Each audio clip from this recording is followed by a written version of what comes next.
തൊടുപുഴ കോൺഗ്രസിലും പൊട്ടിത്തെറി. തർക്കം രൂക്ഷമായതോടെ നഗരസഭാ അധ്യക്ഷൻ സ്ഥാനം ആദിത്യൻ മുസ്ലിം ലീഗിന് നൽകാൻ ധാരണയെന്ന് സൂചന.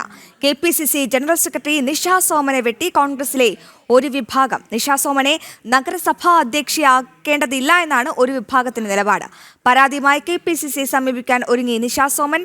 വിവരങ്ങൾ നൽകും ഇടുക്കിയിൽ നിന്നും സുബിൻ തോമസ്. സുബിൻ, കൊച്ചിക്ക് പിന്നാലെ ഇടുക്കിയിലും ഒരു പൊട്ടിത്തെറി. കോൺഗ്രസിൽ എന്താണ് ഈ പൊട്ടിത്തെറിക്ക് ആസ്പദമായ സംഭവം? മുസ്ലിം ലീഗും കോൺഗ്രസും തമ്മിൽ എന്താണ് അവിടെ പ്രശ്നം?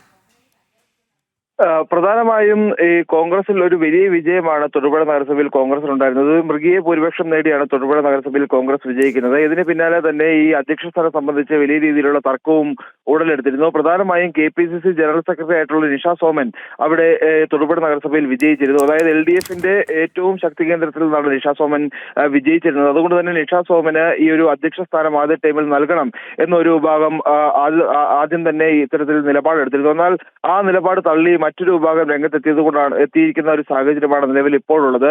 അതായത് നിഷ സോമൻ ആദ്യമായാണ് കൗൺസിലർ ആവുന്നത്. അതുകൊണ്ട് തന്നെ നിഷ സോമന് ഈ ഒരു അധ്യക്ഷ സ്ഥാനം ആദ്യഘട്ടത്തിൽ നൽകേണ്ടതില്ല, അല്ലെങ്കിൽ നിഷ സോമന് നഗരസഭ അധ്യക്ഷ സ്ഥാനം നൽകേണ്ടതില്ല എന്നാണ് ഒരു വിഭാഗം പ്രധാനമായും നിലപാടെടുത്തിട്ടുള്ളത്. അതുകൊണ്ട് തന്നെ വലിയ രീതിയിലുള്ള തർക്കം കോൺഗ്രസിൽ ഉടലെടുത്തിരിക്കുന്ന ഒരു സാഹചര്യവുമുണ്ട്. പ്രധാനമായും ഇതിൽ എടുത്തു പറയുന്ന മറ്റൊരു സ്ഥാനാർത്ഥി എന്നുള്ളത് ലിറ്റി ജോസഫാണ്.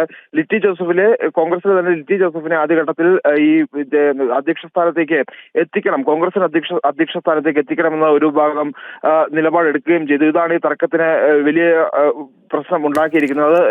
സുബിൻ, കാര്യങ്ങൾ വ്യക്തമാണ്. ഇടുക്കി തൊടുപുഴ കോൺഗ്രസിലും പൊട്ടിത്തെറി. തർക്കം രൂക്ഷമായതോടെ നഗരസഭാ അധ്യക്ഷൻ സ്ഥാനം ആദിത്യൻ മുസ്ലിം ലീഗിന് നൽകാൻ ധാരണയെന്നാണ് സൂചന. സുബിൻ തോമസ് ആണ് വിവരങ്ങൾ പ്രേക്ഷകരിലേക്ക്.